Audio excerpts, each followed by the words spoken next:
ભાવથી આપણે પ્રભુને ભજીએ, પ્રભુ પણ આપણને એ ભાવથી ભજે. અને એટલા માટે ભગવત સ્વરૂપની અંદર ક્યારે પણ લૌકિક ભાવ નહીં. ઠાકોરજીના સ્નાનનું જલ, ઠાકોરજીનું ચરણામૃત, ઝારીજીનું જલ, એને પણ ક્યારે સાધારણ જલ નહીં માનવું. શ્રી ભજની રજને, શ્રી ગિરિરાજ બાબાના સ્વરૂપને, એમને પણ સાધારણ નહીં માનવા. ગુરુને પણ લૌકિક ભાવ નહીં રાખવો. એમ અલગ અલગ પ્રકાર આપણે ત્યાં બતાવવામાં આવ્યા છે. અને એ વસ્તુનું મહત્વ જ્યારે આપણે સમજીએ, કહેવાય કે શ્રી વલ્લભનું સ્વરૂપ શું છે, શ્રી ગુસાઈજી. અને ગુસાઈજી કોણ છે? એ જ પ્રભુનું પ્રાગટ્ય.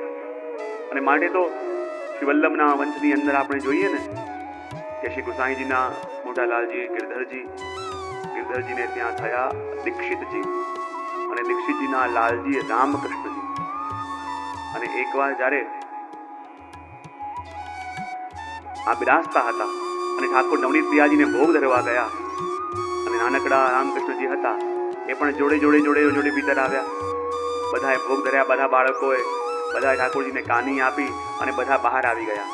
બહારથી દ્વાર બંધ કરી દીધા, પણ એમને ખ્યાલ નહીં કે નાનકડા રામકૃષ્ણજી અંદર રહી ગયા છે. નાનકડા 5 વર્ષના હતા. બધા તો ભોગ ધરીને બહાર પધારી ગયા, દ્વાર બંધ થયા, પણ નાનકડા રામકૃષ્ણજી ડરીને રડવા લાગ્યા. નવનીત પિયાજીને રાજભોગ સાજ્યો છે. અને જ્યાં નવનીત પિયાજીએ જોયું કે નાનકડા રામકૃષ્ણજી રડી રહ્યા છે, નવનીત પિયાજી એને પાસે બોલાવ્યા, આમાં. અને જ્યાં ડરતા રામકૃષ્ણજી આવ્યા અને કહ્યું કે જો કેમ રડે છે? કે મને ભૂખ લાગી છે.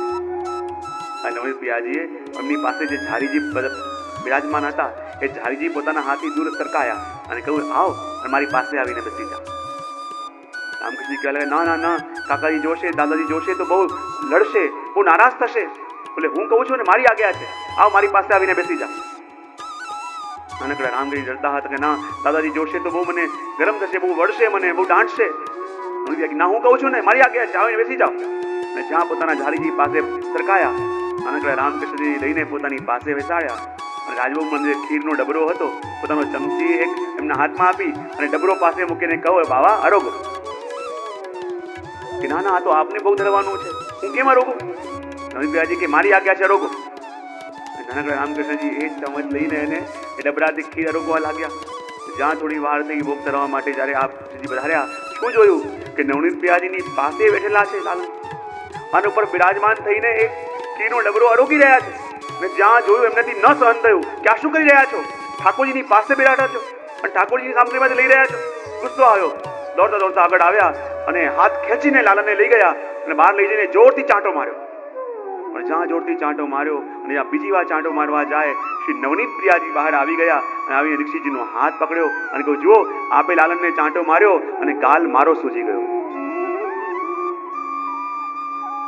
અને ત્યારે શ્રી દીક્ષિતજી કહ્યું કે કૃપાનાથ, હું સમજી ન શક્યો અને હું એક ક્ષણ માટે વિસ્મરણ કરી ગયો કે વલ્લભના વંશને આપ સ્વયં પોતાનું જ સ્વરૂપ માનો છો. આ બાળકને સ્વયં આપ પોતાનું જ સ્વરૂપ માનો છો કે આ બાળકના ગાલમાં ચાંટો માર્યો અને નવનીત પિયાજીનો ગાલ સૂજી ગયો. આવી કૃપા શ્રી વલ્લભના વંશમાં પ્રભુ સિવાય કોણ કરે? અને એ જ વાત કરી. અને માટે તો કહ્યું, શ્રી પુરુષોત્તમ પ્રગટશે, શ્રી વિઠ્ઠલ રૂપ નિધાન, અને નેત્ર કમલે નાના ભાવે દેશે ભક્તને સન્માન. અને કેવા જીવો શ્રી ગુસાઈજીને શરણે. અને એકવાર ગુસાઈજીની દ્રષ્ટિ પડે પછી જીવ પ્રભુના શરણે આયા વિના રહી જ ન શકે. મેં જુઓ તો ખરા, પોતાની દ્રષ્ટિ માત્રથી કેવા જીવો શ્રી ગુસાઈજીના શરણે આવ્યા. ત્યાં ચિત્ત સ્વામી પણ આવ્યા, પરીક્ષા કરવા માટે આવ્યા કે જોવું તો ખરા. બધા કહે છે કે આ ગોકુલના ગુસાઈ કેવા છે કે એમની પાસે જઈને જે બેસે એમની દ્રષ્ટિ પડી પછી એમનો થઈને રહી જાય. જરા હું પણ જોઈને તો આવું કેવું શું કરે છે. અને પરીક્ષા કરવા માટે ગયા અને ખોટું નારિયેલ અને ખોટો રૂપિયો લઈને ગયા. ખોટું નારિયેલ ભેટ ધરી, ખોટો રૂપિયો ભેટ ધર્યો. અને કહેવાય જ્યાં ગુસાઈજીની દ્રષ્ટિ ખોટા નારિયેલ અને ખોટા રૂપિયા ઉપર પડી, કહ્યું, જાઓ આ નારિયેલ ફોડો. આજે નારિયેલ ફોડ્યો તો ખોટો નારિયેલ એમાંથી ફળ નીકળ્યું. અને ખોટો સિક્કો જ્યારે બજારમાં મોકલ્યો તો ખોટો સિક્કો પણ ચાલી ગયો. અને ઘણી વાર કહેતો હોઉં કે ચિત્ત સ્વામી ખોટો નારિયેલ અને ખોટો સિક્કો લઈને ગુરુની પાસે ગયા, પણ મને તો એમ જ લાગે કે ગુરુની પાસે જઈને ચિત્ત સ્વામીએ ગુરુની પરીક્ષા કરી નથી, પણ પોતાની અવસ્થા બતાવી છે. આ ખોટો નારિયેલ શું હતું? શ્રીફળને શાસ્ત્રોમાં મસ્તકનું પ્રતીક કહેવામાં આવે. માટે શ્રીફળ હુમાય, એમાં નેત્ર હોય, એમાં શિખા હોય, ચોટી હોય. શ્રીફળને મસ્તકનું પ્રતીક કહેવામાં આવે. અને ખોટો નારિયેલ ધરીને કહ્યું કે કૃપાનાથ, જ્યાં સુધી ગુરુની દૃષ્ટિ ન પડે ત્યાં સુધી આ બુદ્ધિ ખોટા નારિયેલ જેવી જ છે. અને ખોટો સિક્કો મૂકીને કહ્યું, કૃપાનાથ, જ્યાં સુધી ગુરુ સ્વીકાર ન કરે ત્યાં સુધી ભક્તિના માર્ગમાં મારી દશા આ ખોટા સિક્કા જેવી છે. જ્યાં જાય ત્યાંથી પાછો આવે, કોઈ અપનાવવા તૈયાર નહીં. ને જ્યાં ગુસાઈજીની દૃષ્ટિ પડી એ નારિયેલ પણ સફળ થયું અને ખોટો સિક્કો પણ ચાલી ગયો. ગુરુની પાસે કેવી રીતે જવું માનો છે સ્વામી બતાવ્યું. અને હું ઘણી વાર કહેતો હોઉં, જ્યાં સુધી આપણે આપણી અવસ્થા ન બતાવીએ તો ગુરુના શરણે કેમ જવાય? તમે ક્યાંક બહારગામથી અહીંયા આવ્યા હો અને તમારા કોઈ સગા સંબંધી છે બહારગામથી મુંબઈમાં આવ્યા, પણ તમારું એડ્રેસ એમની પાસે નહોતું, ખાલી તમારો નંબર હતો, અને અડધી રાતે તમને ફોન કર્યો કે હું મુંબઈ આવી ગયો છું, રસ્તો ભૂલી ગયો છું, મને લેવા માટે આવો. અને જ્યાં લેવા માટે આવો તમને કહું, તમે પહેલા પૂછો તું ઊભો ક્યાં છે? તું ઊભો ક્યાં છે? અને જો આપણે એ નહીં બતાવીએ કે હું ક્યાં ઊભો છું, મારી અવસ્થા શું છે, તો લેવા આવવાની ઈચ્છા વાળો વ્યક્તિ પણ શું આપણને લેવા આવી શકશે? એની ઈચ્છા છે કે તમને લેવા માટે આવે, એ ચાહે છે કે તમને લેવા માટે આવે, પણ તમારે પહેલા કહેવું પડશે કે હું ઊભો ક્યાં છું. એમ છે સ્વામીએ પણ ખોટો નારિયેલ અને ખોટો સિક્કો ધરીને પેલા ગુસાઈજીને કહ્યું, કૃપાનાથ, મારી અવસ્થા એ છે કે આ ગુરુની કૃપા નથી થઈ, ગુરુની દૃષ્ટિ નથી પડી, માટે આ બુદ્ધિ પણ ખોટા નારિયેલ જેવી, અને ગુરુએ અપનાયો નથી, માટે મારી અવસ્થા પણ આ ખોટા સિક્કા જેવી. પણ જ્યાં ગુરુની દૃષ્ટિ પડી બુદ્ધિ પણ ફલિત થઈ અને ભક્તિના માર્ગમાં એમની ગતિ પણ થઈ. અને એ જ પ્રકારે શ્રી ગુસાઈજીના શરણમાં તો કેવા કેવા જીવ આવ્યા, કેવા કેવા પરીક્ષા કરવા માટે આવ્યા. અને શ્રી ગુસાઈજી પોતાની દૃષ્ટિ માત્રથી પોતાના નિજજનોને, જેમ કોઈ હીરાની ખાણની અંદર જાય એમાં કોળસા પણ હોય ને હીરા પણ હોય, અને કોળસાની અંદરથી હીરા વીણીને કોઈ કાઢ્યા હોય તો શ્રી ગુસાઈજી પ્રભુ ચરણે કાઢ્યા છે. એટલા માટે તો કહ્યું, નેત્ર કમલે નાના ભાવે દેશે ભક્તને સન્માન. અને ભક્તની ઉપર કૃપા ગુસાઈજી કેવી રીતે કરશે? પોતાની દૃષ્ટિ માત્રથી જીવના હૃદયમાં રહેલા ભાવોને જગાવી, દૃષ્ટિ માત્રથી કૃપા કરી. કોઈની અંદર વાત્સલ્ય ભાવ જાગ્યો, કોઈની અંદર માધુર્ય ભાવ જાગ્યો, કોઈની અંદર સખ્ય ભાવ જાગ્યો. અને જે જીવ પ્રભુની જે ટહેલ કરવા માટે ભૂતલ પર આવ્યો છે, જે ભાવથી ભજવા માટે ભૂતલ પર આવ્યો છે, અને ગુસાઈજી દૃષ્ટિ માત્રથી એના ભાવને જાગૃત કરે અને પ્રભુની સાથે એનો સંબંધ કરાવી આપે, એવી રીતે દૃષ્ટિથી કૃપા કરવા માટે શ્રી ગુસાઈજી પ્રભુ ચરણ પધાર્યા છે. અને આ પુષ્ટિ માર્ગ શું છે? ભગવદજી સુંદર વર્ણન કરે. આ પુષ્ટિ માર્ગ બીજો કાંઈ નહીં, આ તો રસનો સાગર છે. શું છે પુષ્ટિ માર્ગ? એ તો શૃંગાર સાગર છે. તો કોઈ કહે કે રસનો સાગર હોય તો સાગરમાં તો ઘણી બધી વસ્તુ હોય, સાગરમાં તો સૌથી મોટી વસ્તુ છે એની ગહેરાઈ. કે પુષ્ટિ માર્ગ જો રસનો સાગર છે તો એની ગહેરાઈ કોણ? કે એની ગહેરાઈ સ્વામિનીજી છે. સાગરની અંદર તો ભૂગવાતો હોય, ગર્જના કરતો હોય, જે લહેરો ઉઠતી હોય, તો સાગરમાં ઉઠતી લહેરો કોણ છે? જે સાગરનો પરિચય લોકોને આપે તો કે એ લહેરો બીજું કોઈ નહીં, એ શ્રી વલ્લભ છે કહેવાય. શ્રી ગુસાઈજી પ્રભુચરણ કોણ છે?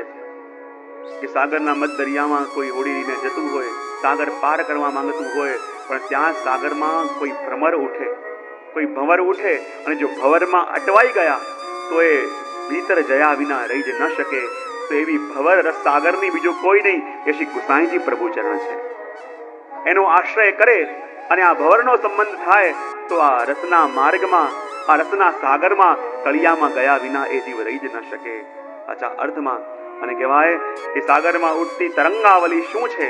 બોલે વ્રજભક્તો છે, 84,252 છે.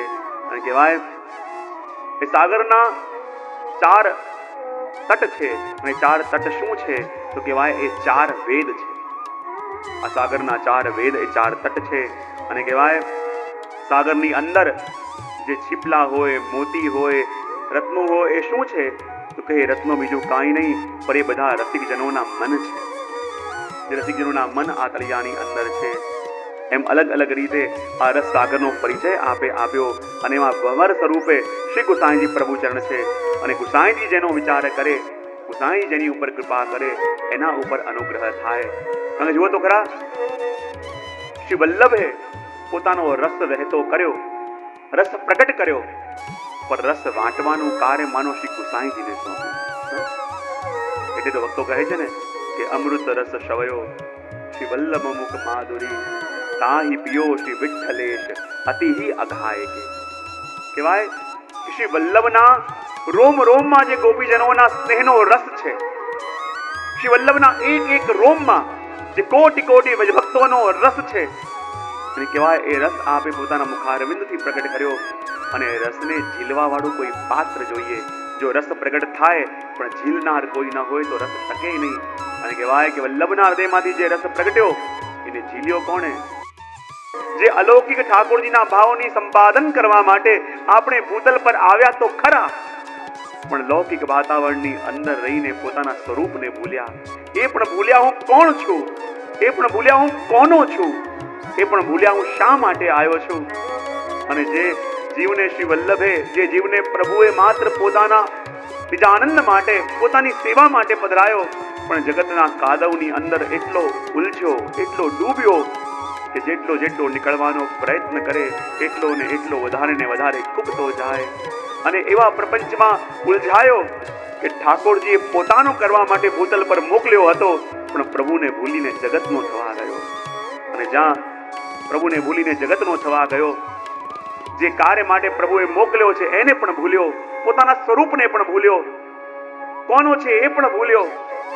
અને જગતના સંસારના આ બધા બંધનોમાં એવો ઉલઝાયો તો કહે કે જુઓ તો ખરા, કૃપા કરી રંચ દિયો દેવી જીવન કો, કરો હું અનુપાન અબ પ્રપંચ તે બચાય કે. આ જગતના આવરણો જેવા જેવા બંધ થશે, સહાય મહાપ્રભુજી પણ કહે છે ને કે આ અગ્નિ શું છે, ભગવત ભાવ શું છે? બોલે ભગવત ભાવ એ અગ્નિ છે, અને દુસ્સંગ, લૌકિક વાતો, લૌકિક વાતાવરણ એ જલ છે. ભગવત ભાવરૂપી અગ્નિ જ્યારે હૃદયમાં જાગૃત બને અને અગ્નિની ઉપર સીધું જલ પડે અને અગ્નિ ઓલવાઈ જાય. અને એવું જ થાય છે આપણું પણ. સત્સંગમાં બેસીએ અને ભગવત ભાવરૂપી અગ્નિ પ્રગટ થાય, પણ જેવા જગતમાં જઈએ અને જગતના લોકો એ જાગેલી અગ્નિને ઓલવવા માટે એમાં જલ નાખે. લૌકિક વાણી, લૌકિક વાર્તાલાપ, લૌકિક વાતાવરણ એ બધું જલ છે. અને વર્ષોથી અગ્નિ જાગ્યો, પણ આ જગતના લોકો હોય, આ સંસારના સંબંધ હોય, આ સંસારના વ્યવહાર હોય, એ અગ્નિને જાગૃત રહેવા ન દીધો. રાયજી કહે છે કે આ ભગવત ભાવ અગ્નિ છે, આ દુસ્સંગ જલ છે. જો સીધું અગ્નિમાં પડશે તો અગ્નિને રહેવા નહીં દે, પણ કહે કે આ સત્સંગ એ પાત્ર છે. જો સીધે સીધું અગ્નિ ઉપર જલ પડે તો અગ્નિ ઓલવાય, પણ જ્યારે અગ્નિની ઉપર કોઈ વાસણ આવી જાય અને એની ઉપર જલ આવે તો અગ્નિથી વરાળ બનીને એ જલ ઉડી જાય. તો એમ આ ભગવત ભાવરૂપી અગ્નિની ઉપર જો સીધું દુસ્સંગ રૂપી જલ પડશે તો આ ભાવરૂપી અગ્નિને ઓલવતા કોઈ બચાવી નહીં શકાય. પણ એ અગ્નિના ઉપર આ સત્સંગ રૂપી પાત્રને મૂકી દેશો તો આ લૌકિક બધું ધુમાડો બનીને ઉડી જશે. એને તો સાચા અર્થમાં આપણને મળેલા એ ભગવદ રસને આપણે સાચવી શકીશું, એને પોતાના હૃદયમાં દ્રઢ કરી શકીશું. અને માણી તો આગળ કહી રહ્યા છે, જ્યારે એકવાર શ્રી ગોકુલનાથજી શ્રીનાથજીના શૃંગાર કરતા હતા અને બિલચુકુંડ પાસે જે બારી હતી ત્યાંથી તડકો આપના મુખારવિંદ પર આવતો હતો કે જ્યાંથી આપ પોતાના સખાઓના દર્શન શ્રીનાથજી કરતા. અને શ્રી ગોકલેશ પ્રભુ એની પાછળ એક દિવાલ કરાવી દીધી. અને જ્યારે ઠાકોરજીને એ દર્શન થતા બંધ થયા, જ્યારે ગોકલેશ પ્રભુ આગળ પધારતા હતા, શ્રીનાથજી મોહનાને મોકલ્યો કે જાઓ અને શ્રી ગોકુલનાથજીને જઈને કહેજો કે શ્રીનાથજીએ કહ્યું છે કે આ દીવાર જે આપે ચડી છે એ દૂર કરી નાખજો. અને જ્યાં ગોકુલનાથજી આગળ પધારતા હતા, મોહના વિચાર કરે હું આપને કેવી રીતે કહું, ખોટું લાગશે, મારાથી કંઈ અનાદર થશે. પણ શ્રીજીની આજ્ઞા હતી, ભાગતો ભાગતો ગયો, એ પ્રભુ ઉભા રહો, એ પ્રભુ ઉભા રહો. શ્રી ગોકુલનાથજી ઉભા રહ્યા. બોલે શું છે? બોલે શ્રીજીએ આજ્ઞા કરી છે શ્રી ગોકુલનાથજીને કહેજો, શ્રી વલ્લભને કહેજો. ગોકુલનાથજીનું નામ ઘરમાં વલ્લભ. અને શ્રીનાથજીએ કહ્યું કે વલ્લભને કહેજો કે આ જે દીવાર કરી છે આપે એ દૂર કરી નાખે, મને મારા સખાના દર્શન થતા નથી. જ્યાં એટલું સાંભળ્યું ને ગોકુલનાથજીના નેત્રોમાંથી દળ દળ આંસુની ધારા વહેવા લાગી.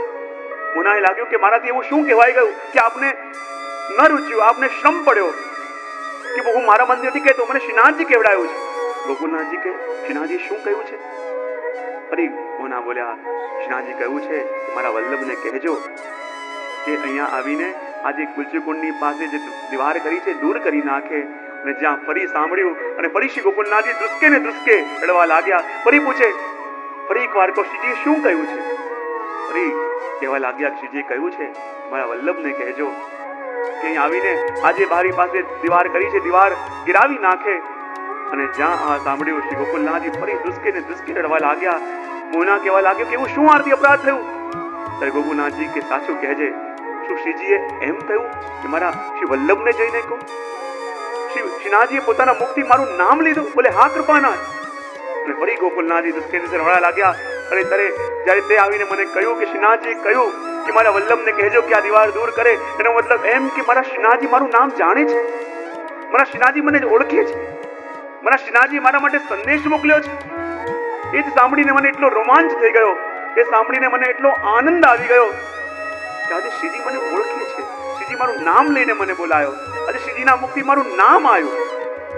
વિચાર કરો, જ્યારે આપણા પ્રભુ આપણને ઓળખે, આપણા પ્રભુ આપણને જાણે, જાણે પ્રભુને પણ આપણી એક આદત પડી જાય. જ્યારે રોજ આપણે પ્રભુની ટહેલ કરતા હોઈએ, પણ જ્યારે કોઈ એવો જીવ છે જેની ટહેલ પ્રભુને ભાવે છે, તો ચાહે આપણે તો દોડતા દોડતા પ્રભુના દર્શન કરવા માટે જઈએ, પણ કેટલાક એવા જીવ પણ હોય, આપણે તો દર્શન કરવા માટે પ્રભુની સન્મુખ ગયા, એનું ભરાયા, પણ નિશ્ચિત કેટલાક જીવ તો એવા હોય કે જેને પ્રભુ ઓળખે છે, તો ચાહે ભીડની અંદર પણથી પ્રભુ ઊંચા થઈ થઈને એ જીવને ગોતતા હોય, આ બધા તો આયા, મારો એ જીવ કેમ ના આવ્યો? એમ પ્રભુને પણ કોઈ જીવની આદત પડી જાય, પ્રભુને પણ કોઈ જીવની ટેવ પડી જાય, ત્યારે માનું કે આ પુષ્ટિ ભક્તિ ફલિત થઈ. જેમ હમણાં આપણને પ્રભુ વિના ચાલતું નથી, પણ એક ક્ષણ એવો આવે કે પ્રભુને આપણા વિના ન ચાલે, ઠાકોરજી આપણા વિના રહી ન શકે. આપણે તો પ્રભુના માટે આંસુ સારીએ, પણ ક્યારેક એવો ભાવ પણ આવે, ક્યારેક એવી લીલા પણ થાય કે આપણને યાદ કરીને પ્રભુનું હૃદય પણ ભરાય, ત્યારે માનું કે હવે ભક્તિ ફલિત થઈ. આપણા મુખમાં પ્રભુનું નામ આવે અને આપણને રોમાંચ થાય એ તો સહજ છે, પણ જ્યારે આપણું નામ સાંભળે અને પ્રભુને રોમાંચ થઈ આવે, ત્યારે માનવું કે હવે આ પુષ્ટિ ભક્તિ ફલિત થઈ. એટલા માટે તો અહીંયા કહી રહ્યા છે